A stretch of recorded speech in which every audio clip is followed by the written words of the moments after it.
Hi മുത്തുമണീസ്, വെള്ളരി കൊണ്ട് മോരുകറി തയ്യാറാക്കി നോക്കൂ. ചെറിയ കഷ്ണങ്ങളായി മുറിച്ചെടുത്ത വെള്ളരി ചട്ടിയിലേക്ക് ഇടുക.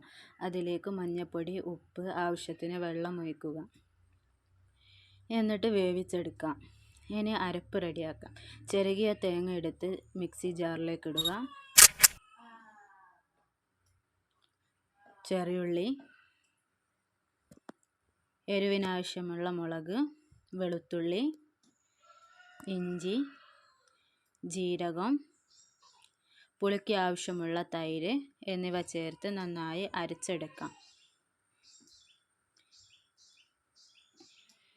അങ്ങനെ വെന്ത് വന്ന വെള്ളരിയിലേക്ക് അരപ്പ് ഇടാം.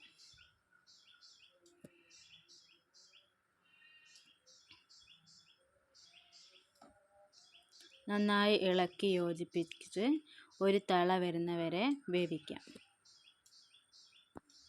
ഇനി നമുക്ക് വറവിടാം. അതിലേക്ക് വെളിച്ചെണ്ണ ഒഴിക്കാം. കടുക്, ഉലുവ, വറ്റൽമുളക്, കറിവേപ്പില നന്നായി ഇളക്കിയതിന് ശേഷം കറിയിലേക്ക് ഒഴിച്ചു കൊടുക്കാം. അങ്ങനെ നമ്മുടെ മോരുകറി റെഡി ആയിട്ടുണ്ട്. ഇതേപോലെ ഒന്ന് തയ്യാറാക്കി നോക്കൂ.